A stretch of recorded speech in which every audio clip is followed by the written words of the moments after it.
Salarino, bem lembrado. Ontem mesmo dizia-me um francês com quem eu conversava, que no estreito situado entre a Inglaterra e a França havia naufragado um navio destas bandas, com carga muito rica. Ao ouvir isso, pensei logo em Antônio, e a sós comigo fiz votos para que não fosse dele. Salânio, faríeis bem em avisar Antônio, mas dai-lhe devagar essa notícia, de medo de abalá-lo. Salarino, em toda a terra não se acha cavalheiro mais bondoso. Presente eu me encontrava ao despedirem-se ele e Bassânio. Havendo este lhe dito que apressaria a volta, respondeu-lhe, não, Bassânio, assim não.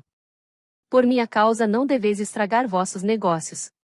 Deixai que em tempo certo amadureçam. Que a letra do judeu, por mim firmada, não vos perturbe o espírito amoroso. Ficai despreocupado, e o pensamento todo aplicai em cortejarem nessas demonstrações de amor tão inefáveis, porque possais sair galhardo disso. Nesse instante, nadando-lhe de lágrimas os olhos, apertou do amigo o rosto, e a mão levando às costas, comovido de não poder falar, a de Bassânio de fugida apertou. Foi desse modo que eles se despediram. Salânio, só por causa de Bassânio, ele tem amor ao mundo. Mas vamos procurá-lo, por obséquio, porque lhe dissipemos a tristeza com qualquer brincadeira. Salarino, assim façamos. Saem. Cena nona Belmonte. Um quarto em casa de Pórcia. Entra Nerissa, com um criado. Nerissa, corre a cortina logo, bem depressa. Já prestou juramento o nobre príncipe de Aragão, que aí vem fazer a escolha. Toque de cornetas. Entram o príncipe de Aragão, Pórcia e os respectivos séquitos. Pórcia, nobre príncipe, os cofres aqui se acham. Se o que me contiver for o escolhido, no mesmo instante nosso casamento será solenizado. Mas se acaso vierdes a errar, senhor, é necessário partirdes logo, sem dizer palavra. Aragão, a observar me obriguei, por juramento, tais condições. Primeira, em nenhum tempo revelar a ninguém qual foi o cofre por que me decidi. Depois, no caso de errar na escolha, nunca, em toda a vida, pedir em casamento dama alguma. Por último, se favorável não me for a sorte, deixar-vos logo e me afastar depressa. Pórcia, as condições são essas, para quantos queiram ganhar minha pessoa indigna. Aragão, assim me preparei para o certame. Possa a fortuna coroar-me o anelo. Ouro, prata e o vil chumbo. Que diz este? Quem me escolher, arrisca e dá o que tem. Sem que mais belo fiques, nada arrisco nem dou por tua causa. E o cofre de ouro? Quem me escolher, ganha o que muitos querem. O que muitos querem? Esse muitos pode significar a turba ignara que escolhe apenas pelas aparências e só conhece o que o olho estulto ensina, que ao âmago não desce, mas tal como a andorinha constrói o ninho ao tempo, sobre o muro de fora, justamente no meio do perigo e ao seu alcance. O que muitos desejam não me agrada, pois não quero igualar-me a todo mundo, nem confundido ser com o povo bárbaro. Agora é a tua vez, cava argentina, de me dizeres o que dentro encerras. Quem me escolher, ganha o que bem merece. Muito bem dito. Quem se aventurar em busca de fortuna e de honrarias, se não fosse marcado pelo mérito? Ninguém tem a ousadia de arrogar-se honras imerecidas. Se os estados, ofícios, posições não fossem dados por maneira corrupta, e as honrarias só fossem conquistadas pelo mérito, quantas pessoas que andam descobertas, a cabeça cobriram. Quanta gente que hoje é mandada, assumiria o mando. Quantos camponios baixos brilhariam na sementeira da honra, e quantas honras das palhas arrancadas se viriam e da ruína do tempo, para brilho de novo receber. É a minha escolha. Quem me escolher, ganha o que bem merece. Vou ganhar o que é meu. Trazei-me a chave, que minha sorte descerrar desejo. Abre o cofre de prata. Pórcia, a demora foi longa para o achado. Aragão, mas, que vejo? A figura de um idiota que me pisca e um papel quer entregar-me. Vou ver o que contém. A que distância tu te encontras de Pórcia? A que distância de meu mérito e minhas esperanças? Quem me escolher, ganha o que bem merece. Só mereço a cabeça de um idiota? Esse é todo o meu prêmio? Não alcança mais longe, então, o meu merecimento? Pórcia, errar e dar sentença são ofícios bem distintos, de opostas naturezas. Aragão, que contém isto? Fui 7 vezes fundido. 7 vezes aferido deve ser quem o apelido não quiser de intrometido. Quem beija sombra de dia, terá sombra de alegria. Bobos há, cuja larvia com a prata se concilia. A noiva tão procurada só por mim vos será dada. Saí, senhor de fachada, que aqui não vos retém nada. Devo tratar de ir embora, que mais bobo, de hora em hora, vou ficando desde agora. De bobo tinha a cabeça, com duas, não aconteça que a tolice ainda mais cresça. Adeus, querida, hei de a jura confirmar na desventura. Sai Aragão com seu séquito. Pórcia, queimou a vela a borboleta obscura. Felizmente estes bobos têm a dita de só escolher a sorte já prescrita.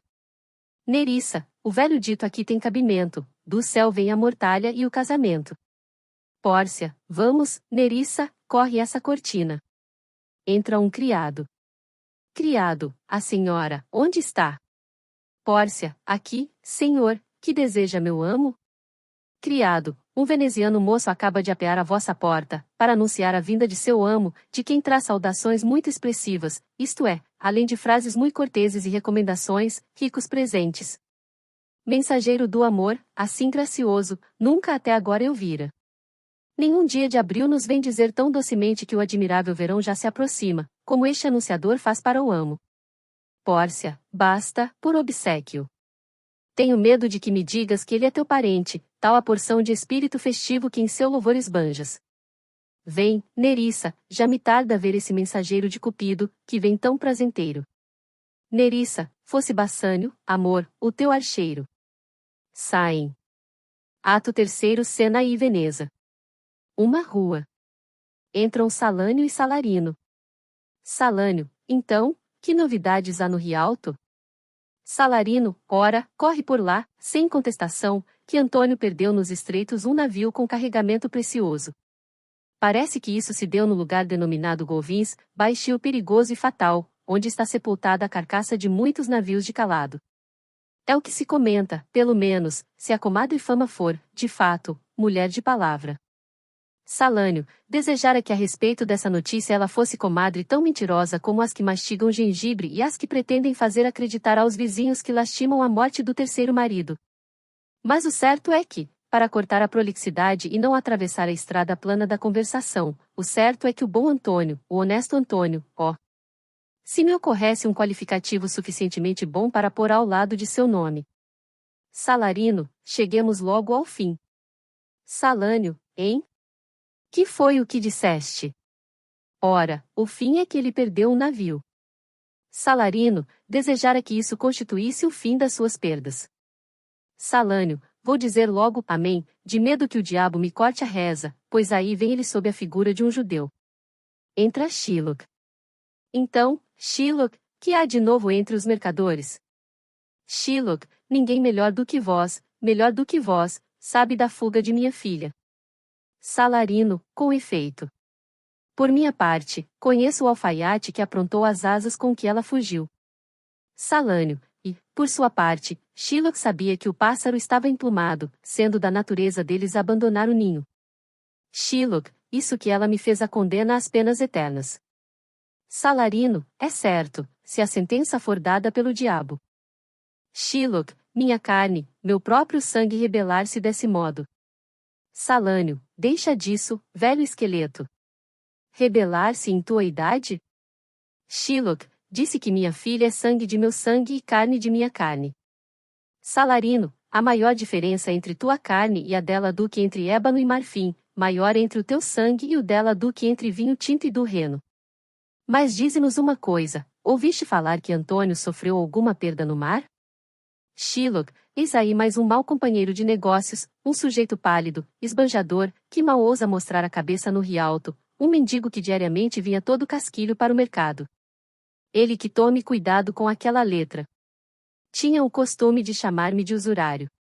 Ele que tome cuidado com aquela letra. Sempre emprestou dinheiro por cortesia cristã. Ele que tome cuidado com aquela letra. Salarino, ora, tenho certeza de que se ele não a resgatar no prazo certo, não haverás de tirar-lhe a carne, pois não? Para que te serviria ela? Shylock, para a isca de peixe. Se não servir para alimentar coisa alguma, servirá para alimentar minha vingança. Ele me humilhou, impediu-me de ganhar $500.000, riu de meus prejuízos, zombou de meus lucros, escarneceu de minha nação, atravessou-se-me nos negócios, fez que meus amigos se arrefecessem, e encorajou meus inimigos. E tudo, por quê? Por eu ser judeu. Os judeus não têm olhos. Os judeus não têm mãos, órgãos, dimensões, sentidos, inclinações, paixões. Não ingerem os mesmos alimentos, não se ferem com as armas, não estão sujeitos às mesmas doenças, não se curam com os mesmos remédios, não se aquecem e refrescam com o mesmo verão e o mesmo inverno que aquecem e refrescam os cristãos. Se nos espetardes, não sangramos. Se nos fizerdes cócegas, não rimos. Se nos derdes veneno, não morremos. E se nos ofenderdes, não devemos vingar-nos. Se em tudo mais somos iguais a vós, teremos de ser iguais também a esse respeito. Se um judeu ofende a um cristão, qual é a humildade deste? Vingança.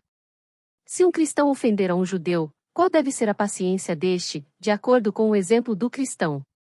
Ora, vingança. Hei de pôr em prática a maldade que me ensinastes, sendo de censurar se eu não fizer melhor do que a encomenda. Entra um criado.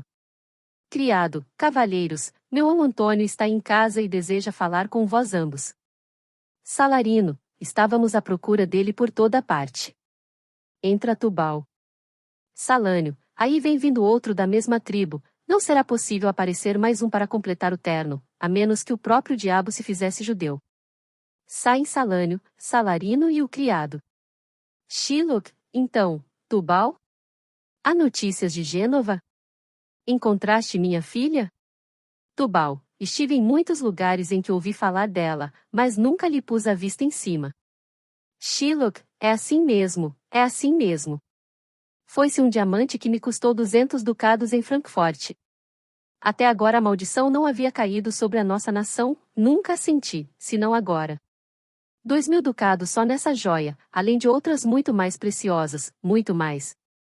Quisera ver minha filha morta diante de mim, com os ducados nas orelhas. Quisera vê-la num caixão fúnebre diante de mim, com os ducados no caixão. Não há notícia deles? Ora, sendo. Só eu sei o que me tem custado essas investigações. Ora, tu.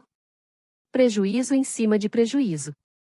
Foge o ladrão com tanto, e mais tanto para pegarmos o ladrão. E nada de satisfação, nada de vingança. Não há infelicidade além da que me pesa sobre os ombros, não há suspiros, além dos que me saem do peito, nem lágrimas, afora as que eu mesmo derramo. Tubal, não, há outras pessoas, também, que sofrem seus reveses. Antônio, segundo me disseram em Gênova. Shylock, que houve? Que houve? Que houve? Alguma desgraça? Tubal, perdeu um galeão que vinha de Trípoli. Shylock, graças a Deus. Graças a Deus. É então verdade? É verdade? Tubal, conversei com alguns dos marinheiros que escaparam do naufrágio. Shylock, muito obrigado, bom Tubal. Boas notícias, boas notícias. Ah. Ah. Onde? Em Gênova? Tubal, vossa filha, segundo ouvi falar, gastou numa noite em Gênova 80 ducados. Shylock, dás-me uma punhalada. Nunca mais voltarei a ver o meu dinheiro. 80 ducados de uma só vez. 80 ducados. Tubal, vieram comigo para Veneza vários credores de Antônio que juram que ele não poderá escapar da falência. Shylock, isso me alegra sobremodo. Vou atormentá-lo, torturá-lo. Isso me alegra sobremodo. Tubal, um deles me mostrou um anel que vossa filha lhe dera em troca de um macaco. Shylock, a peste que a carregue. Torturas-me, Tubal. Era minha turquesa, presente de Lia, quando eu ainda era solteiro. Não a trocaria por uma floresta de macacos. Tubal, mas é certeza estar Antônio arruinado. Shylock, sim, é certo, é muito certo.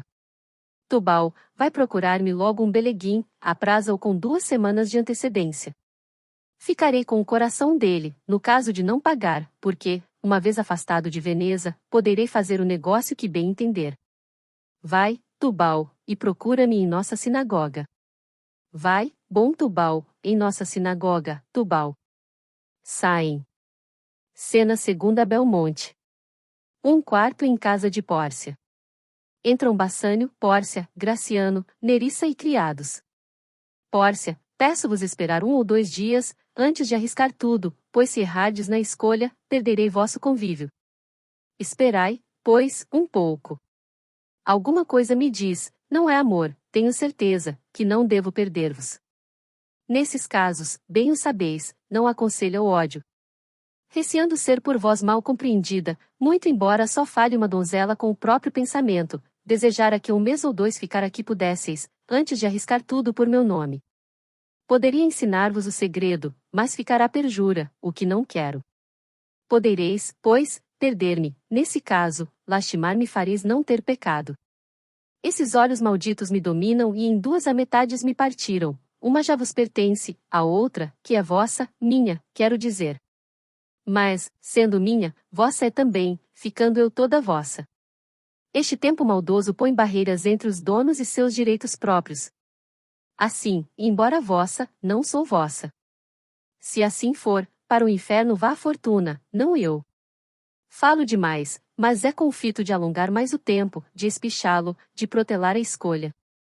Bassânio, permiti-me fazer logo essa prova, que esta espera me coloca num banco de tormento. Pórcia, num banco de tormento. Então, Bassânio, confessai a traição que há de mistura com vosso amor.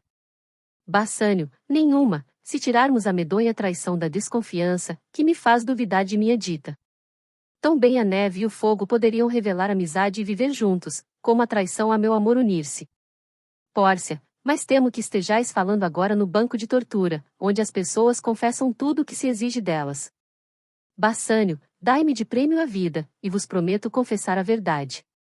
Pórcia, pois que seja, confessai e vivei. Bassânio, não, confessai e amai, resumiria melhor a confissão. Feliz tortura, pois o atormentador me ensina os meios de vir a libertar-me. Mas deixai-me tentar logo a fortuna junto aos cofres. Pórcia, pois que seja. Num deles eu me encontro. Se me amais, será fácil acertardes. Nerissa, e vós ai, ficai de parte. Haja música, enquanto dura a escolha, se ele perder, terá morte de cisne, que em música se fina. E porque possa ser a comparação mais certa, ainda, serão meus olhos a corrente que ele terá para morrer, úmido leito. Talvez venha a ganhar. Para que música, nesse caso? Será como fanfarra, quando os súditos fiéis se curvam diante do novo soberano, alguma coisa que faz lembrar aqueles sons maviosos ao despontar do dia, e que se esgueiram pelos ouvidos do elevado noivo e às núpcias o convidam. Neste instante ele se adianta, não menos donoso, mas com amor muitíssimo mais vivo do que o mancebo Alcides, no momento de resgatar o virginal tributo que Troia gemedora ao monstro imano do mar pagar soía. Pronta me acho na ara do sacrifício. Aqueles vultos ao longe, são mulheres de Dardânia, de feições conturbadas, que saíram para ver da entrepresa o resultado. Avante, Alcides. Se víveres, vivo. Com mais angústia o peito se me aperta do que a ti próprio na contenda incerta. Canção, enquanto Bassânio medita sobre o cofre a escolher. Dizer poderá alguém se o amor da cabeça vem? Se no peito se entretém? Respondei logo, respondei logo. Nos olhos nasce e se cria, cresce e morre a fantasia no leito em que viu o dia. Fechemos nossa canção com din-dom-dão, din-dom-dão. Todos, din-dom-dão. Bassânio, bastantes vezes a aparência externa carece de valor. Sempre enganado tem sido o mundo pelos ornamentos.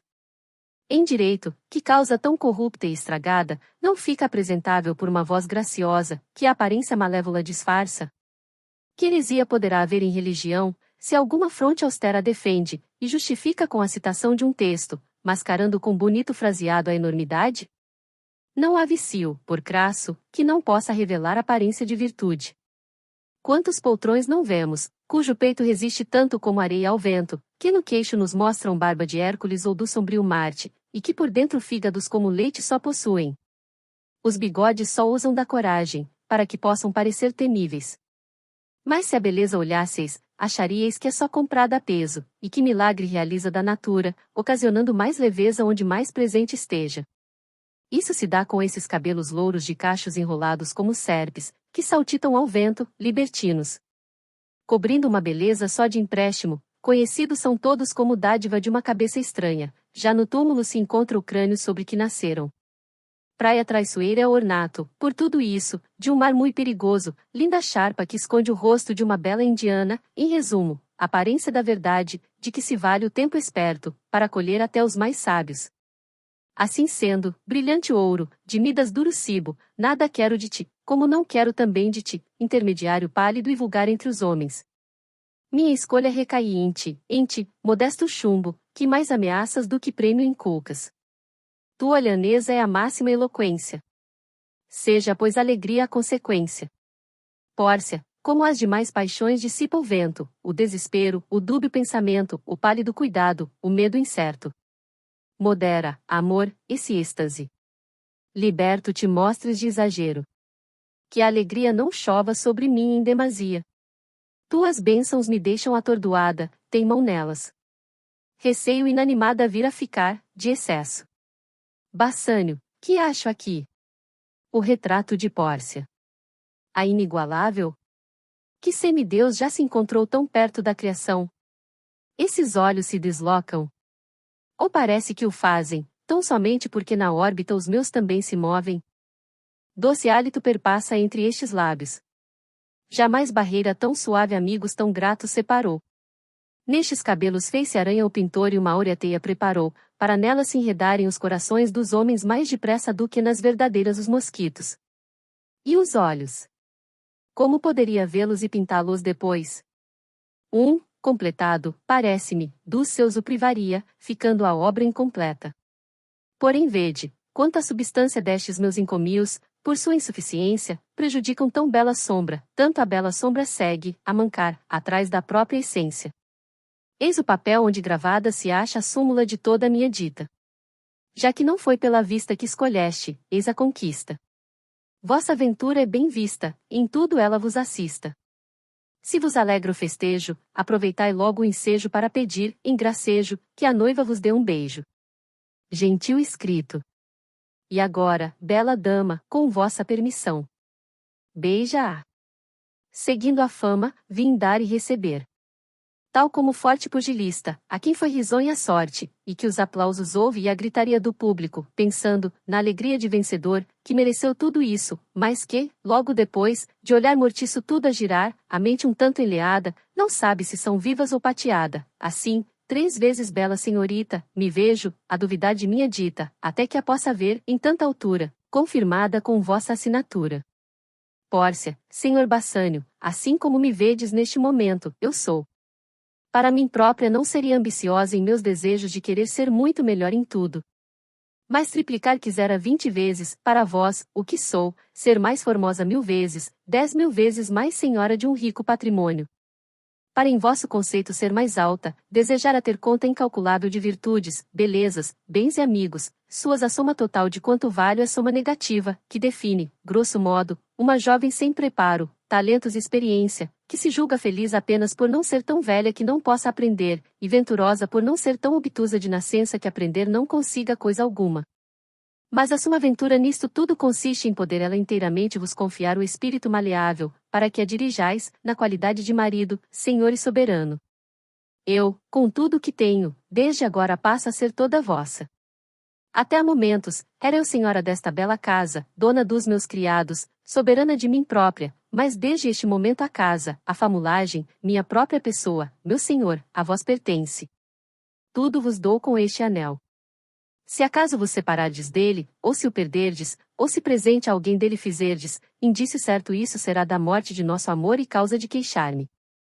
Bassânio, senhorita, deixastes-me privado do uso da fala, o sangue, tão somente, de minhas veias é que vos responde.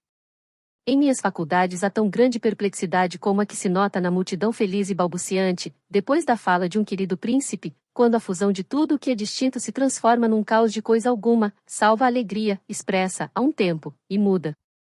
Se o anel um dia me sair do dedo é que a vida também terá saído, podendo vós dizer, morreu Bassânio. Nerissa, meu novo amo, senhora, eis o momento para nós todos, os espectadores de vossa dita, de gritar em júbilo, felicidades para os nossos amós. Graciano, a vós, senhor Bassânio, e a minha muito gentil senhora, todas as venturas que podeis desejar, pois estou certo de que não heis de cobiçar as minhas. E quando vossas honras resolverem permutar vosso amor, peço licença para também casar no mesmo dia Bassânio, de todo o coração, caso consigas encontrar uma esposa. Graciano, agradecido vos sou, Senhor, porque me destes uma. Estes olhos, Senhor, vêem tão depressa quanto os vossos. Vós vistes a senhora, eu contemplei a serva. Vós amastes do mesmo modo que eu, amastes logo, tal como eu, que as delongas são tão pouco do meu agrado como são do vosso. Vosso destino estava nesses cofres, tal como o meu, e os fatos o provaram, pois fiz a corte aqui de suar frio, secando-se minha boca só de tantos juramentos de amor, que, ao fim, se as juras podem ter fim, valeram-me a promessa de conseguir o amor desta beldade, se viesseis a alcançar o da senhora. Pórcia, é verdade, Nerissa? Nerissa, sim, senhora, no caso de vos ser também do agrado. Bassânio, e vós, Graciano, sois sincero em tudo? Graciano, sincero, sim senhor. Bassânio, nossos festejos com vossas núpcias ficarão honrados. Graciano, convosco apostaremos 1000 ducados sobre o primeiro filho. Bassânio, como? Joga o franco na mesa? Graciano, não, que em tal desporto nunca se ganha nada sobre a mesa. Mas quem vem vindo aí? Lourenço e a sua linda infiel? E o meu vetusto amigo Salânio, de Veneza? Entram Lourenço, Jéssica e Salânio. Bassânio, sois bem-vindos, Lourenço, e vós, Salânio, caso possa saudar-vos desse modo a mocidade de minha situação. Querida Pórcia, com vossa permissão é que eu dirijo saudações a estes dois meus conterrâneos e amigos muito prezados. Pórcia, sim, podeis fazê-lo, meu senhor, bem-vindos sejam. Lourenço, agradeço a vossa honra. No que toca, senhor, a meus projetos, não pensava ver-vos neste momento. Mas havendo-me avistado em caminho com Salânio, estou comigo para vir com ele, sem que eu pudesse dizer não. Salânio, de fato, foi o que fiz, mas, para tanto, tinha razão plausível. O Signor Antônio se recomenda a vós. Entrega a Bassânio uma carta. Bassânio, antes de eu ler a carta, contai logo como esse meu amigo vai passando. Salânio, doente, não, só se o estiver do espírito, nem muito bem, se o espírito excetuarmos. A carta vos dirá como se encontra. Graciano, Nerissa, dá as boas-vindas à estrangeira. A mão, Salânio. Que há de novidades em Veneza? Dizei como vai indo nosso real mercador, o bom Antônio. Sei que nossa vitória o deixa alegre. Somos jazão que o vê-lo conquistamos. Salânio, desejara que houvesseis ganho o vê-lo que ele perdeu há pouco. Porcia, algo muito grave contém aquela carta, pois as cores a Bassânio roubou, de certo, a nova da morte de um amigo, que mais nada no mundo poderia alterar tanto a presença de um homem de constância. Que aconteceu? De mal para pior. Com permissão, Bassânio. Eu sou metade de vós próprio, é preciso, pois, que eu tenha parte em metade do que diz a carta. Bassânio, ó doce Pórcia. As mais desagradáveis palavras estas são que em qualquer tempo já mancharam papel gentil senhora, ao vos falar pela primeira vez do amor que vos dicava, com franqueza vos contei que nas veias me corria toda a minha fortuna, sou fidalgo. Disse-vos a verdade. Mas havendo, prezada dama, computado em nada quanto eu valia então, vereis agora como fui jactancioso. Ao declarar-vos que meus bens eram nada, deveria ter dito que eram menos do que nada. Porque, de fato, para obter recursos, penhorei-me a um amigo muito querido e o penhorei ao seu pior inimigo. Senhora, eis uma carta desse amigo. Cada palavra dela é uma ferida de onde sai sangue vivo. Então verdade, Salânio? Perdeu todos os haveres? Falharam-lhe as empresas? Como? Da Índia, de Inglaterra, do México, de Trípoli, Lisboa e Berberia, nenhum barco fugiu do choque horrível dos Penedos, inimigos figadais dos mercadores? Salânio, nenhum, senhor. Além do mais, parece que se Antônio tivesse o necessário para o judeu pagar, não consentira este em receber nada.